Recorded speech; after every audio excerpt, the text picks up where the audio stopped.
We received the financial statement of 2021 of the country in December of 2022, and we reported to Parliament within the legal 6-week deadline, as we did with every other financial statement as well. We note that there were no significant improvements compared to the years before. And on April 25th of this year, we published our report on the process of ex officio tax assessment. And during that, just to go into it a little bit, during that audit, we note a lack of written policy within the tax office, specifically on this part, which can lead to arbitrary treatment and assessment amount. And depending on the tax type, the ex officio assessment is calculated using a reasonable estimate of the individual's income, turnover, profit, and other related factors. However, this estimate must meet the condition of reasonableness. And our investigation aimed to determine whether this condition was being met. And while ex officio tax assessments are a powerful tool for enforcing compliance and collecting taxes, it does raise important questions regarding fairness, proportionality, and transparency. In the regular process, the tax authority carries the burden of proof. However, in ex officio assessments, the burden of proof is reversed, and the taxpayer must prove the assessment's accuracy. For taxpayers who receive an ex officio tax assessment, including a surcharge or a fine, and the fine, this can be confusing and a stressful experience, particularly if the amount due is high and they cannot pay. Additionally, taxpayers may be unfamiliar with the process, which can cause feelings of anxiety, guilt, and shame, potentially increasing the risk of non-compliance and distrust in the tax administration. We informed the tax office that we wanted to carry out a statistical sample to determine if arbitrary amounts were applied.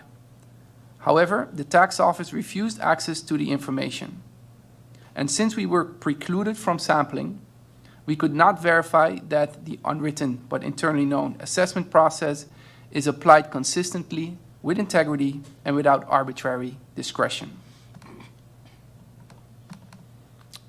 Then for the audit on APS 2022 financial statements, which we recently released last month. I can be very short and sweet. The objective of the reform, in our opinion, has not been achieved. The coverage ratio fell below 100%. Participants have not received indexation since the reform, and the pension accrual has been 1.75% instead of 2%. In other words, each participant accrued less pension, and the fund has to date never achieved a coverage ratio of 105% or higher. Keep in mind that a decision by APS to provide indexation can only take place if the fund shows a coverage ratio higher than 105%. As we look at CFT, for example, and you might have been aware of the discussion, no, you could not, because these discussions have taken place behind closed doors, but at some point, we hope, we think we can get out of the CFT debacle, because like I've personally told the CFT members, until the CFT can start to look at our financial situation from a larger perspective, we'll never get to the kind of evaluation that would say, okay, CFT is no longer necessary. And I say this, I give that introduction to ask the question, one of the things that we would definitely need to have, if we even want to think about a future replacement for CFT, would be a sort of a budget chamber. And I know this is not your trajectory as an audit chamber. You look at how things are done. In a budget chamber, you will have a supervision in terms of the execution of the budget. And I can imagine your first reaction might be keep those two separate. But in terms of human capital, would this idea of a budget chamber, is it something that could be aligned with the task of the General Audit Chamber? regarding the need to have a budget chamber, and I think we mentioned it before in previous presentations that we did, and we also mentioned it in our reports regarding the financial statements. The goal should be to get rid of, with all due respect, to get rid of CFT. And how do you reach that goal is to have proper financial management. And in the end, a budget chamber could be definitely a possibility to implement for the country after, let's say, the temporary era of CFT. If a formal request will be provided to the General Audit Chamber, we'll definitely look into that.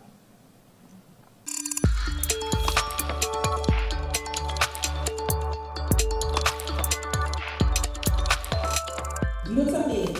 Glutamate is needed to keep your brain functioning properly. Glutamate plays a major role in shaping learning and memory. Both too much or too less of glutamate in your body causes you to have what we call an excitotoxicity, right? So what happens here is that you begin to get thoughts of suicidal. So when you see thoughts of suicidal, it's not always spiritual. It is not always that you're frustrated, but it comes from a chemical imbalance as well. Then we have the GABA. So the GABA is known for producing a calming effect. It plays a major role in controlling nerve cells activities. So this neurotransmitter, most of the time, is what calms anxiety, stress, and fear. A decreased GABA activity may contribute to mood disorder, schizophrenia, autism, depression, epilepsy, seizures. So just from that chemical imbalance, these are the things that can happen. Then we look at our serotonin. Serotonin plays a very important role in our body, including influencing learning, memory, happiness, as well as regulating our body temperature, sleep, sexual behavior, and hunger. So sometimes for women as well, not wanting to have sex is not always a hormonal imbalance, but it's a chemical imbalance as well. So not enough serotonin causes sadness and depression. Then we go over to dopamine. Dopamine is a neurotransmitter that is made in our brain. It plays a role as a reward sensor. And in many body functions, including our memory, movement, motivation, mood, and attention. So remember that, dopamine. So we see that all of these chemicals that are supposed to be in the brain are also where? In the guts. Your guts is the only other place that you're going to find brain cells, which are your neurons. Okay, so these are what we listed off just now. Next slide. Okay, so then we go to the impact of our food on our mental health. Eating foods that harm our guts can lead to imbalances, inflammation, and an increased risk of disorder. A diet in high processed food, sugar, unhealthy fat can contribute to depression, anxiety, borderline personality, disorder, and eating disorders. Okay? So, it is very important here, and this is very important because we're speaking about our gut. And so whenever there's imbalances in the gut, then there's an increase in inflammation. So if there's an increase in inflammation, then that means that there's a decrease in your immunity. Your guts is not only made up of different cells, but there's where your immune system is. So what affects you in one area is going to affect you in all the other area. I want to welcome our Prime Minister who was here with us today. Why are you at the back? Please bring her to the front. Thank you for being here. Yes. And so there is a correlation because wherever there's going to be a mental illness, there's going to be a physical dis-ease. So the word is not disease, the word is dis-ease. Wherever there's a dis-ease, there can be an ease again through discipline. Eating foods guts can lead to imbalances and inflammation. So we saw this, and this is very important. One reason for this may be that so Delicia Wyatt earlier spoke about whole foods. So whole foods are the foods that he have in the bag. Whole foods are rich in nutrients that are essential for brain health. For example, nuts, seed, leafy green, vegetable, they are very high in omega-3, okay? Which have been shown to do what? To decrease inflammation in the body. A lot of the disease that we see today stems from a place of too much inflammation. Now, inflammation is a natural body mechanism. We all have inflammation. We all have mucus in our body. Inflammation is there to repair, bruise. So if you get a cut, a tear, and a wear throughout the day, that's what inflammation does. However, some of the foods that we're putting into our system are increasing inflammation. So when you see an increase in inflammation, of course it's going to start to affect your cells.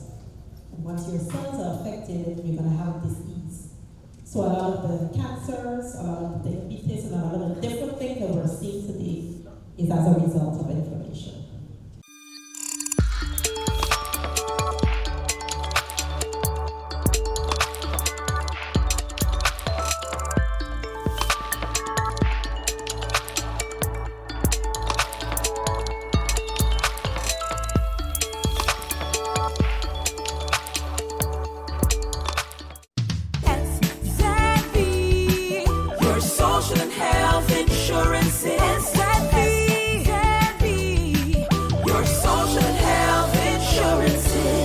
Are you SXM insured? Do you have a valid medical insurance status?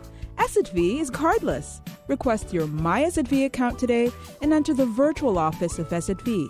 Go to sxv.sx and sign up now. SXM, yeah. Your social and health insurances.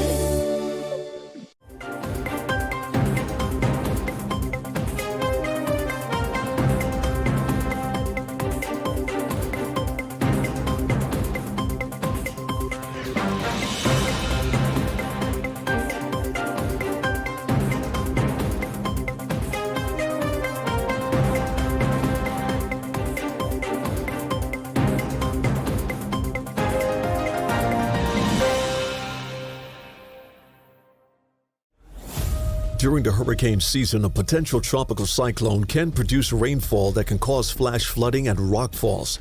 Stay away from flood-prone areas during heavy rainfall, such as Jump Up Casino on Emil Plain Road in Phillipsburg, ATLH Road Roundabout, L.B. Scott Road from Emilio Wilson Park until Cake House Supermarket, Zaker's Gut from Petro Plus gas station until the Seventh-day Adventist Church, Welchalaken Road K Hill from Welchalaken Road Roundabout until the One Tete Loke Roundabout, Beacon Hill Road from Sunset Bar and Grill until the beginning of White Sands Road, and Rhine Road, also known as Mullet Bay Road, after Sonesto Maho Beach Hotel to the entrance of Cooper Coy from the intersection of the University Drive until the intersection of Rio Grande. For more information on how you can keep yourself and your family safe this hurricane season, visit stmartingolf.org/hurricane. This public service announcement is brought to you by the government of St. Martin.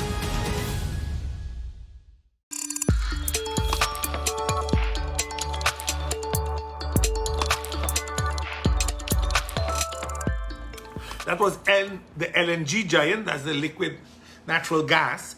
The LNG giant Crowley was eager to invest in a transshipment port on St. Martin.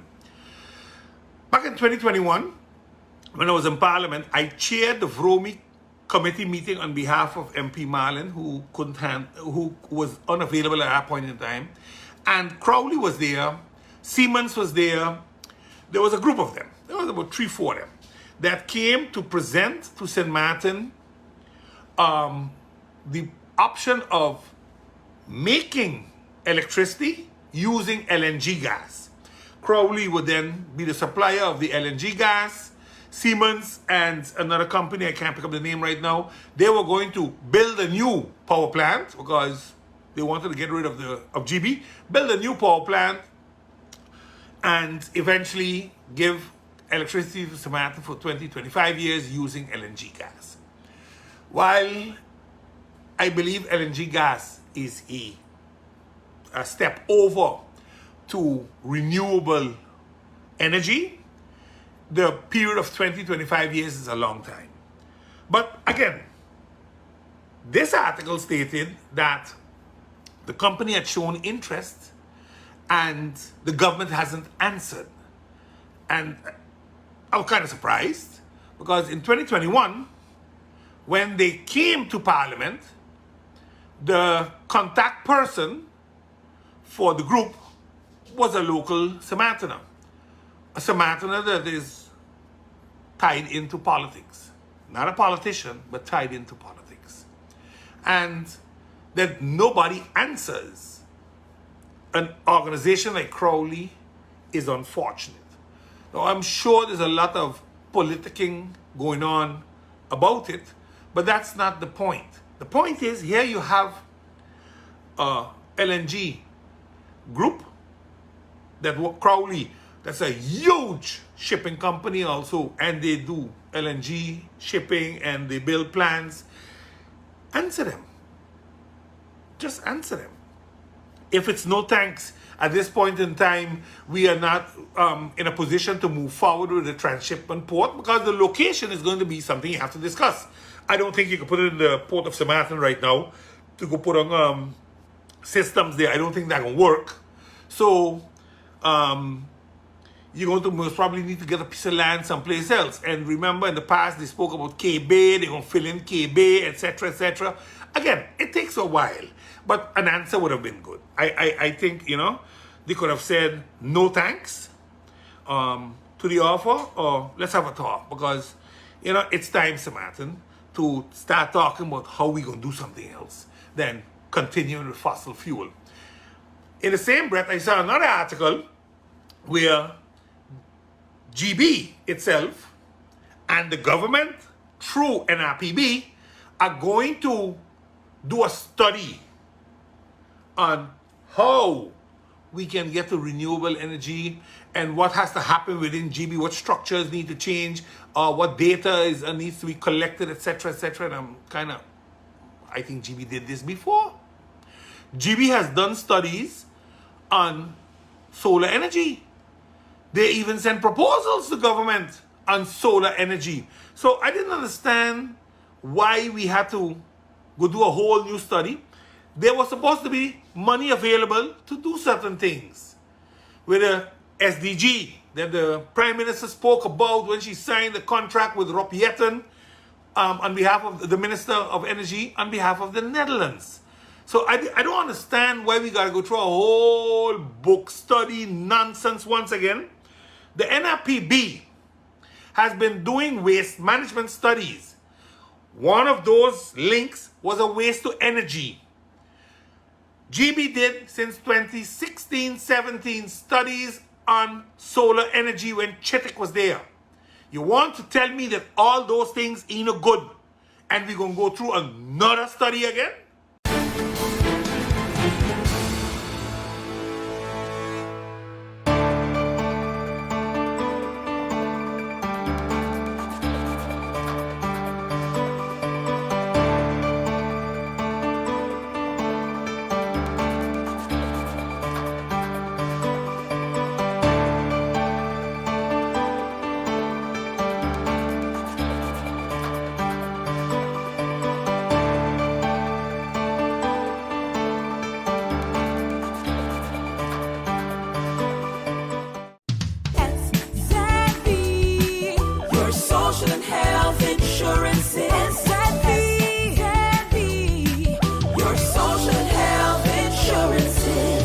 Are you SXM insured? Do you have a valid medical insurance status? SXM is cardless. Request your My SXM account today and enter the virtual office of SXM. Go to sxv.sx and sign up now. SXM, yeah, your social health insurances. It's hurricane season. Are you prepared? Here are a few tips to keep in mind to help keep you and your family safe. The Atlantic hurricane season runs from June 1st to November 30th, with the peak occurring between mid-August and late October. This hurricane season, be sure to put together a go bag. A disaster supply kit including a flashlight, batteries, cash, first aid and supplies, medications, and copies of your critical information if you need to evacuate. This public service announcement was brought to you by the government of St. Martin.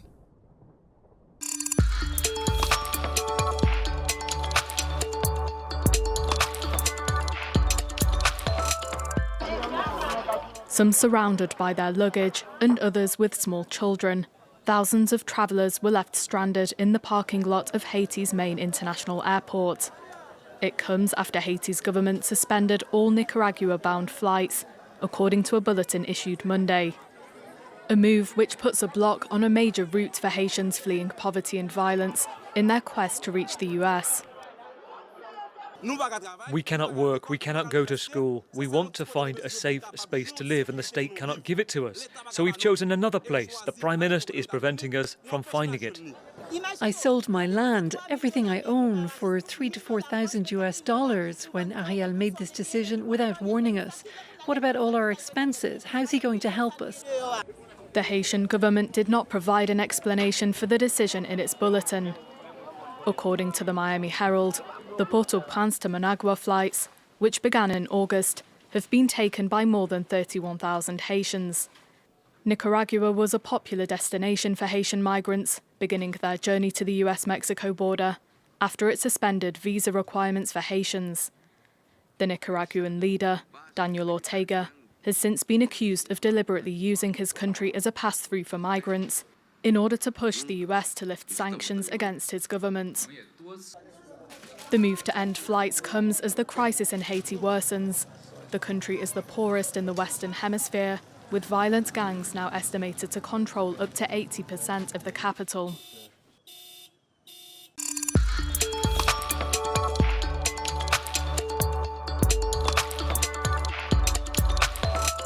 A local designer is betting on Barbadian builders and artisans as she launches her first furniture collection. Melissa Ali, who has been a designer for over 5 years, shared the motivation behind the decision. There's been scenarios where we would purchase and specify furniture from the local stores for clients who come in and they purchase a property, and I've been increasingly dissatisfied with some of the quality. If the rest of the world can design and manufacture furniture, why can't Barbados do it? We definitely have the skill and the talent here to do so. We can create really high quality, durable products that last for years to come. The Kala collection, as it's called, is inspired by the Caribbean. Essentially, my vision was to create a Caribbean modern style.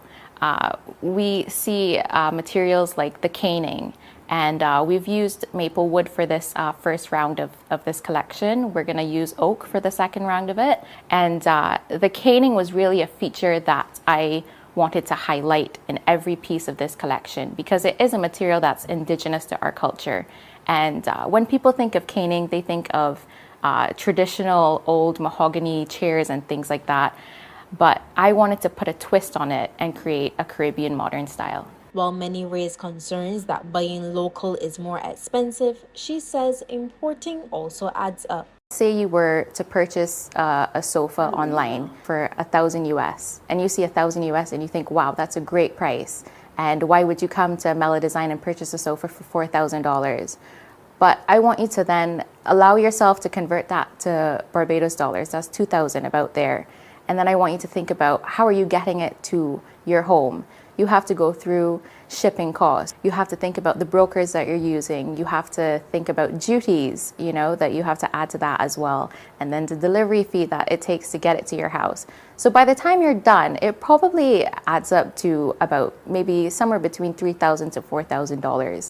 The designer says local products are built to last, and already discussions have begun with Export Barbados to expand into other markets. Crystal White, CBC News.